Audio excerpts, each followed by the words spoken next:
여러분, 대충격 대법원 판결이라 노조 불법행위 된다.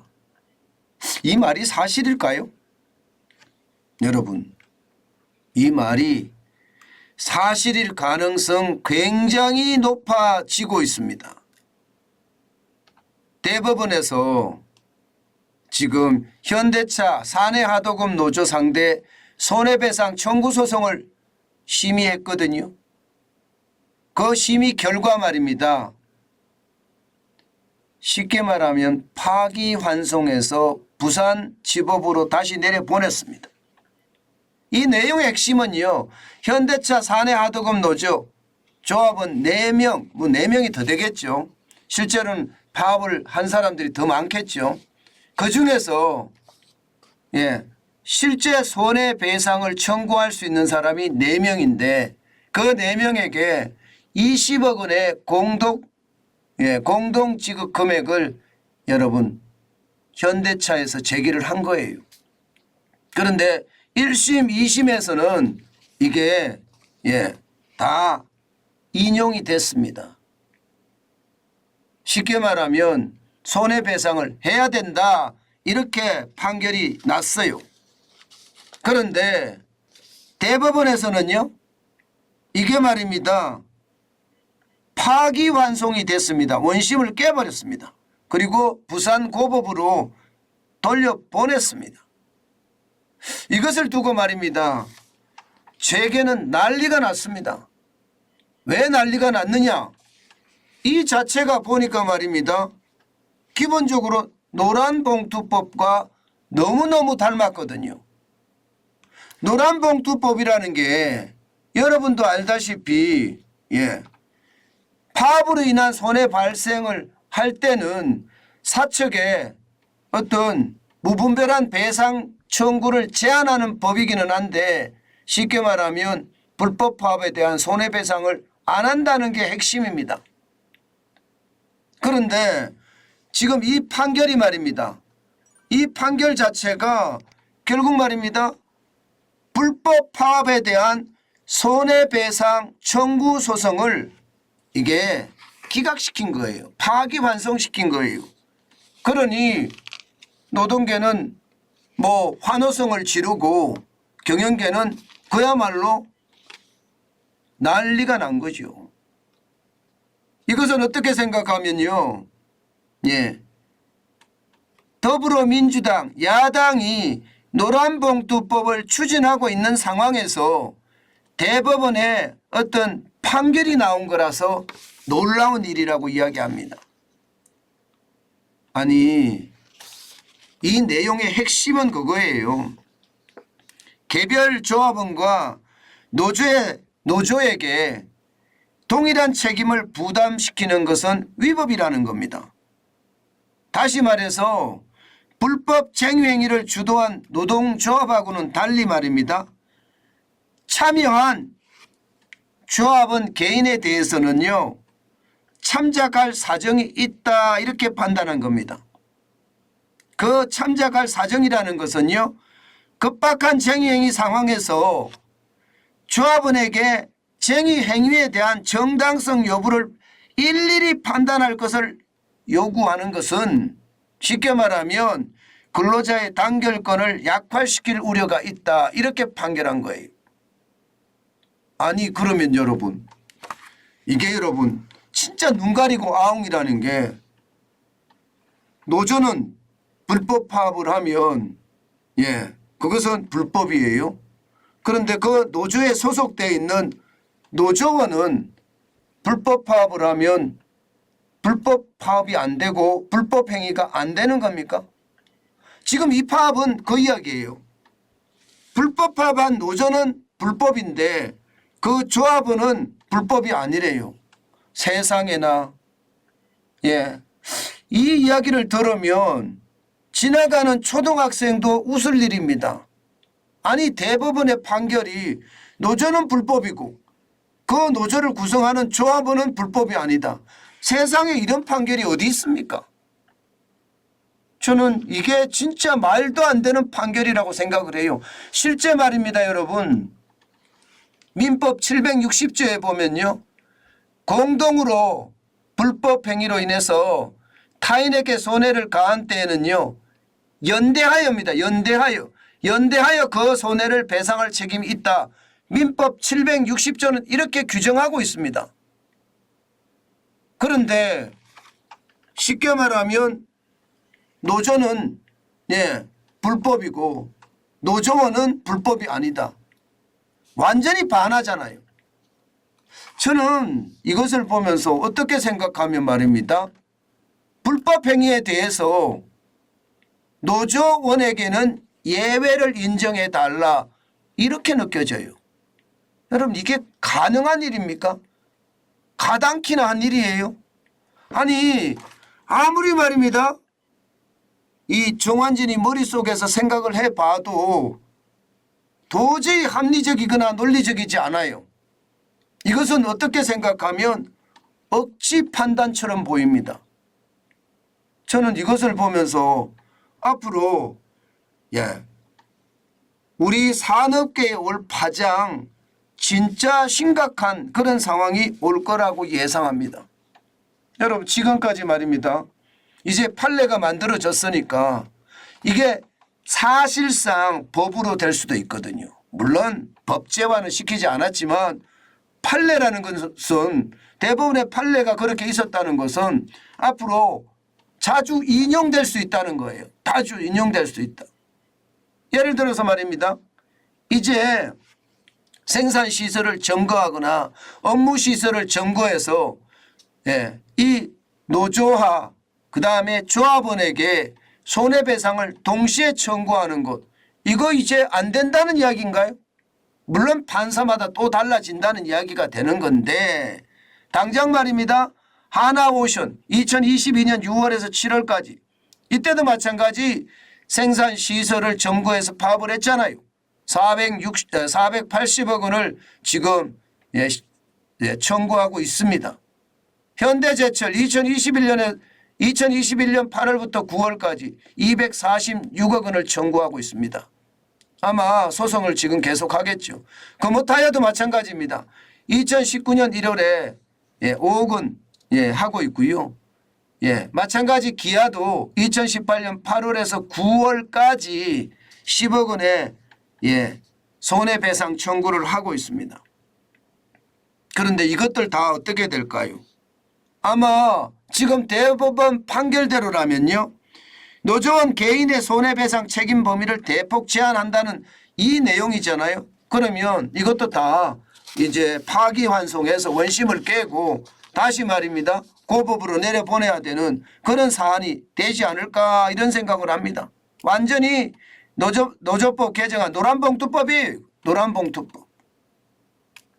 이것을 보면서 여러분 지금 기업들은 어떤 생각일까요? 안 그래도 기업들이 강력한 노조 때문에 지금 죽겠다고 아우성입니다. 그만큼 노조의 힘이 센데 이제는요. 불법 파업이나 생산시설을 점거하거나 업무시설을 점거해서 파업을 해도 손해배상이 되지 않는다고 하면 바로 어떤 일이 벌어질까요? 아마도 말입니다. 여러분 완전히 불법 파업을 조장하는 법이 되는 거고 또 난리가 날 거예요. 난리가. 저는 이것을 보면서요.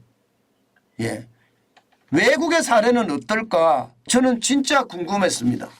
외국의 사례는.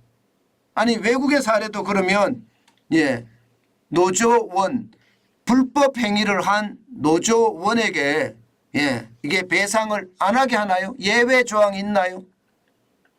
실제로 봤더니 말입니다. 없습니다. 어느 나라든 말입니다. 불법 파업에 대해서는 손배소를 허용하고 있습니다. 미국도 불법 행위에 대해서는 손해배상 가능하고요.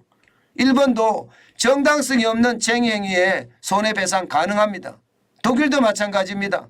정당하지 않은 파업에 대해 노조는 물론이고요. 파업에 참가한 근로자들에게도 손해배상 청구 가능합니다. 그런데 우리나라는 이게 이제 청구가 불가능할 수도 있다는 이야기가 되는 겁니다. 저는 이런 것을 보면서요. 도대체 법을 다루는 사법부 왜 이럴까요?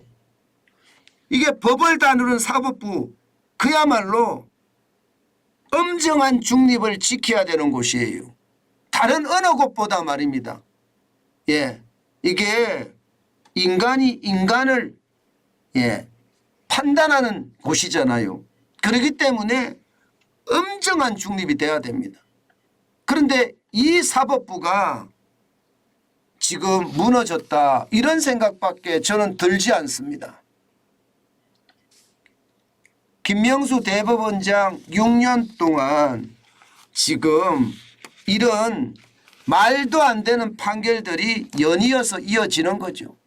사법부가 분란을 자초하거나 사법부가 면책 특권을 준다든가 사법부가 편향된 어떤 판결을 한다든가 이런 이념적으로 완전히 무너진 그런 대법원이 된 것은 아닌가 그렇게 생각을 해봅니다. 실제 말입니다, 여러분. 김명수 대법원장 6년 동안에 말입니다.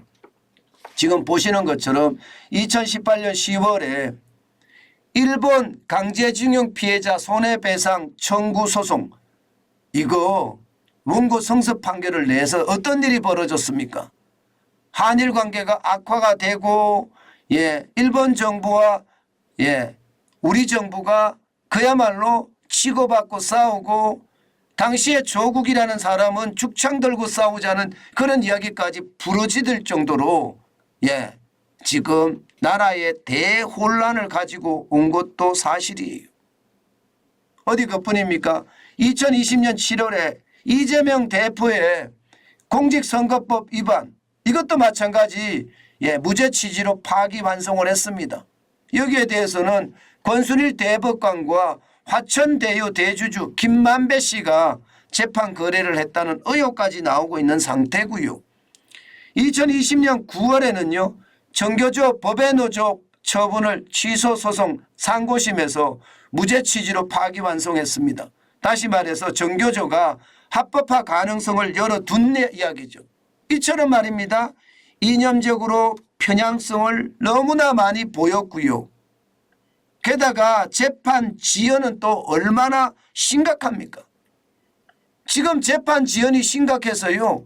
이게 대한민국의 사법부가 맞나 이렇게 이야기할 정도예요. 여러분 세상은요. 대한민국 테두리 안에서 대한민국은 굴러가거든요. 그런데 왜 이 대한민국에서 이념적 갈라치기로 네 편 내 편을 만드냐 말입니다. 안 그래도 말입니다. 6.25 전쟁을 통해서 수많은 이들이 목숨을 잃었습니다. 왜 우리는 이렇게 이념의 카테고리에 아직도 빠져 있는 걸까요? 늪에서 허우적거리면서 도저히 빠져나오지 못하는 그런 상황으로 몰려간다 이렇게 생각을 할 정도입니다. 최소한 말입니다. 인간이 인간을 재단하는 사법부만은요. 반드시 엄정한 중립을 지켜야 합니다. 그래야만 인간이 인간을 판단하는 것을 믿습니다. 그런데 이렇게 말입니다. 노동계 편향적이고 또 면죄부 판결을 밥 먹듯이 하고 재판 지연은 심각한 상황까지 이렇게 만들어낸다면 말입니다. 이게 어느 누가 사법부를 믿겠습니까? 아마 여러분들 중에도 저도 마찬가지고요. 사법부를 불신하는 그런 어떤 상황이 계속 커질 거라고 생각해요. 다행히 9월 25일 날 김명수 대법원장은 이제 임기가 종료된다고 하네요. 그나마 다행이라고 봐야 되나요? 예, 참 안타까운 것이 대한민국에서 일어나고 있다는 것. 예, 이게 엄정 중립 반드시 지켜야 될 사법부가 한쪽으로 치우쳐져서 세상을 예, 삐뚤게 바라보는 그 잣대, 결국은요 대한민국이 저는 기울어져 가는 소리라고 생각을 합니다. 제가 오죽했으면 대충격 대법원 판결이라고 달았겠습니까? 게다가 말입니다. 산업계의 충격은 앞으로 어마어마할 거예요. 제발 대한민국 사람으로서 6.25 전쟁을 겪은 대한민국의 그 피비린 상황에서 말입니다. 우리는 분명히 알아야 될 것입니다. 그것도 정확히 말입니다. 최소한 사법부는 제자리를 돌아와야 돼요. 이대로 계속 가면 사법부 자체가 저는 국민의 불신을 받는 최악의 어떤 재판부가 되지 않을까 싶습니다. 상권 분립이라는 게 왜 중요한데요? 민주주의의 대원칙이기 때문이거든요. 그런데 이게 무너졌다는 건 안타깝기 그지 없습니다.